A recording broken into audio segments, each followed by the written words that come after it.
اور اس گندگی کے ٹرینڈ سیٹر کون ہے؟ اس کے بعد انٹرویوز میں آ کے، مارننگ شوز میں آ کے، مایا والا شلوار قمیض پہن کے، کھیڑی پہن کے، اس کے بعد مونچھوں کو تاؤ دے کے، they have the audacity to say کہ وہ اگر بیوی دکھاتا ہے اپنی ولاگنگ میں تو کیا کرے، شاپر چڑھا دے منہ سے۔ یہ لوگ ہیں ٹرینڈ سیٹر۔ انہوں نے کیے ہیں فیس ریویلز اپنی وائفز کے، اپنی بھابھیوں کے، اپنی ماؤں کے، اپنی بہنوں کے۔ سوری ٹو سے، پارڈن مائی لینگویج، یہ سارے کے سارے فیملی ولاگرز ہیں، یہ کوئی اپنی بیوی نہیں دکھاتا تھا۔ آپ جا کے دیکھ لیں 5 سال پہلے، کووڈ سے پہلے دیکھ لیں، کوئی اپنی بیوی نہیں دکھاتا تھا، سب خود آتے تھے۔ جب سے بیویاں دکھانا شروع کی ہیں تب سے ملین ویوز آنا شروع ہیں، ملین ویوز آنا شروع ہیں، ملین فالوورز ہوئے ہیں، سبسکرائبرز ہوئے ہیں، ملین سبسکرائبرز ہوئے ہیں، اور ملین لوگوں نے یہی ٹرینڈ جو ہے وہ کاپی کرنا شروع کر دیا۔ ہم ایک ایسے دور، ایک ایسے ایرا کے اندر انٹر ہو چکے ہیں، اور اس ایرا کو نام دیا جائے گا فیس ریویلنگ ایرا۔ اگر اس کو سلیس اردو میں، آسان اردو میں سمجھانا چاہیں تو کہا جائے گا بے نقابی کا دور، بے شرمی کا دور، بے پردگی کا دور۔ واٹ اے شیم، بیوی کا نقاب جو اتار کے پوری پبلک کو دکھانا کہ یہ دیکھو جی، یہ ہے میری بیوی۔ کیا آپ جانتے ہیں کہ جو یہ شیم کا ورڈ ہے، شرم، حیا جس کو کہا جاتا ہے، یہ قرآن کے اندر بہت کم بار یوز ہوا ہے، بہت کم۔ میرے خیال میں غالباً 2 دفعہ مجھے نظر آیا ہے پورے قرآن میں۔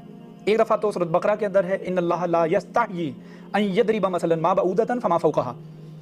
بے شک اللہ تعالیٰ کو کسی قسم کی کوئی ہچکچاہٹ نہیں ہوتی، کوئی شرم نہیں ہوتی، کوئی بھی مثال دینے کے لیے، اپنے سننے والوں کو مثال سمجھانے کے لیے، چاہے وہ مثال جو ہے وہ مچھر کی ہو یا مچھر سے بھی کسی چھوٹی چیز کی ہو۔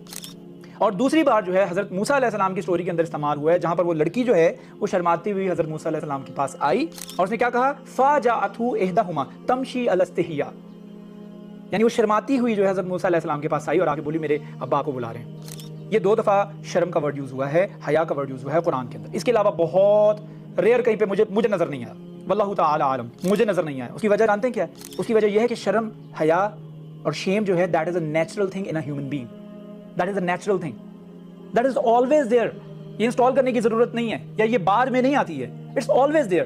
One fundamental basic requirement to be alive is that person is having a shame inside him۔ انسان کے زندہ رہنے میں جو بہت ساری شرطیں ہیں، جس میں سانس اس کی چلتی ہے، اس میں ایک شرط یہ بھی ہے کہ اس کے اندر شرم ہوتی ہے، نیچرلی، قدرتی طور پر، فطری طور پر۔ اور بے حیائی جو ہے، اس کے اوپر لینتھ میں بات ہوئی ہے قرآن کے اندر، بے شرمی کے اوپر لینتھ میں بات ہوئی ہے، لیکن شرم کے اوپر بہت کم بات ہوئی ہے۔ کیوں؟ کیونکہ یہ نیچرلی انسان کے اندر ہوتی ہے، اور جس انسان کے اندر نہیں ہوتی ہے وہ مر گیا ہوتا ہے، he is dead from inside۔ so these people are basically dead from inside، these people are dead from inside۔ ان الذین یحبون ان تشیع الفاحشۃ فی الذین آمنوا ولہم عذاب علیم فی الدنیا والآخرہ، جو چاہتے ہیں کہ مسلمانوں کے اندر، مومنوں کے اندر بے شرمی، بے حیائی پھیل جائے، ان کے لیے دردناک عذاب ہے اس دنیا میں بھی اور آخرت میں بھی۔